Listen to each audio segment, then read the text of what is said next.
ខ្ញុំធ្វើកិច្ចការហើយចឹងទៅមុនម៉ោង3ថ្ងៃរសៀលហ្នឹងត្រូវទៅចូលរួមជួយគេលាងចានឆ្នាំងធ្វើម្ហូបអាហារជាមួយគេទៅដោយសារតែគេមានកម្មវិធីជួបលៀងនៅក្នុងភូមិអញ្ចឹងនិយាយទៅនៅស្រុកហ្នឹងសម្បូរកម្មវិធីបងប្អូនពី3ខែអញ្ចឹងទៅគេមានកម្មវិធីមួយជួបជុំគ្នាអញ្ចឹងទៅហើយយើងរៃលុយគ្នាអញ្ចឹងហើយរៃលុយគ្នាគឺខ្ញុំអ្នកចេញបងប្អូនប្រហែលខែមុនអស់300រូបស្មើ15000លុយខ្មែរយើងបងប្អូនអញ្ចឹងនៅពេលដែលខ្ញុំទៅដល់ម៉ែក្មេងខ្ញុំប្រាប់ថាឲ្យទៅម៉ោង3ទេប៉ុន្តែ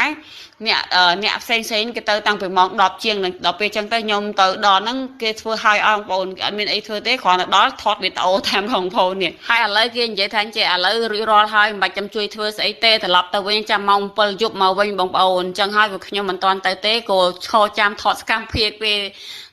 ថាធ្វើបាយពោឡាវចឹងបងប្អូននិយាយទៅបើពោឡាវបងប្អូនដឹងដែលតាមដាន full ក៏ follow page ខ្ញុំប្រកាសជាដឹងឲ្យពោឡាវជាបាយល្បីប្រចាំតំបន់អញ្ចឹងជាផ្សេងគេធ្វើធ្វើហូបញ៉ាំសឹងរាល់ថ្ងៃអញ្ចឹងណាអញ្ចឹងបន្ទាប់ពីខ្ញុំ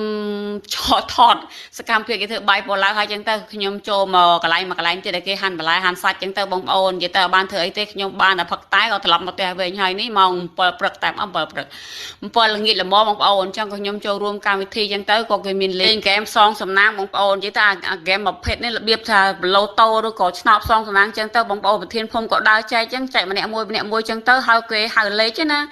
បើសិនជាហៅលេខយើងមុនគេយើងចាញ់បើសិនជាយើងនៅចុងក្រោយគេយើងឈ្នះអញ្ចឹងប៉ុន្តែខ្ញុំបងប្អូននិយាយទៅស្នាអត់មានអញ្ចឹងបានគេនិយាយខុសមែនគេថាប៉ណ្ណាំងទូកប៉ណ្ណាំងឡានបានតែប៉ណ្ណាំងវាស្នាមបានបងប្អូននិយាយទៅខ្ញុំនៅដល់វគ្គចុងក្រោយបើនិយាយពីប្រឡងបើប្រៀបធៀបទៅហាប្រឡងកបកញ្ញាដល់យើងវគ្គដឹកដៃពីអ្នកចុងក្រោយរងចាំប្រកាសលទ្ធផលបងប្អូនបេះដូងដឹកដាក់ព្រោះបាន20រៀលដែរបងប្អូនចង់ចប់បានតែគេសងបងប្អូនអូយអត់មានវាសនាហើយមិនជាអ្វីទេបងប្អូនអើយគេនិយាយថាចេះកុំតូចចិត្តនឹងវាសនាកុំតបអានឹងព្រមរខិតមានតែប៉ុណ្ណឹងបងប្អូនបន្ទាប់ពីកម្មវិធីចប់ហើយចឹងទៅក៏ខ្ញុំបានដល់ផ្ទះបងប្អូនក៏ទិញ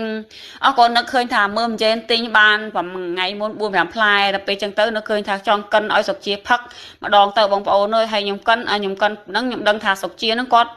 គេថាចូលចិត្តក្លិនឈួលទេអញ្ចឹងហើយក៏ខ្ញុំដាក់ការ៉ុតតិចទៅខ្ញុំដាក់ស្លឹកជីវ៉ាន់ស៊ុយចឹងទៅហើយនឹងដោះគោផងដើម្បីឲ្យសុកជាញ៉ាំបានបងប្អូនប៉ុន្តែទោះបីយ៉ាងណាក៏សុកជាពិបាកក្នុងការញ៉ាំមែនតើមុននឹងញ៉ាំបងប្អូនហើយសិតតែបួងសួងហើយគ្រាន់តែឲ្យញ៉ាំសិតបួងសួងបងប្អូនបន្តមកទៀតក៏ខ្ញុំធ្វើសាឡាតព្រោះនឹកឃើញការពីសម័យខ្ញុំធ្វើការអូតែឥឡូវជាផ្សេងអាសចំហាយពីអាហារពេលព្រឹកបងប្អូនអញ្ចឹងគេមានសាឡាតតាមបែបអឺរ៉ុបណាប៉ុន្តែគ្រាន់ថាគេធ្វើគេមានគ្រឿងច្រើនអញ្ចឹងទៅមានតាំងពីគមើមកៅអៅឈូកក្រៀមអញ្ចឹងទៅមានតាំងពីខាសសេ chicken sausage អញ្ចឹងទៅហើយនឹងគ្រឿងផ្សេងទៀតបងប្អូនដែលខ្ញុំវិញមានតែគ្រឿងប្រមាណតែពោតស្ងោរក៏អត់ដែរបងប្អូនអើយប៉ុន្តែធ្វើម៉េចទេមានប្រមាណក៏ញ៉ាំប៉ុណ្ណឹងប៉ុន្តែរសជាតិអូយឆ្ងាញ់ម្ល៉េះបងប្អូនដាក់មួយម៉ាត់ទៅម៉ាត់គឺអែមតែម្ដងកំពុងតែញ៉ាំនឹងឯងក៏មិនដែរខ្ញុំប្រាប់ថាស៊ីណាចុះមកជន់ក្របមកហើយមកកុំភ្លេចយកទៀបប្រាំងផងដែលតឡងគាត់ឲ្យមួយថ្ងៃមួយបងប្អូនដល់ពេលទៅដល់មានអីបងប្អូននេះសុទ្ធខ្ញុំ100មកថ្ងៃហ្នឹងគាត់ខឹងខ្ញុំថាខ្ញុំហ្នឹង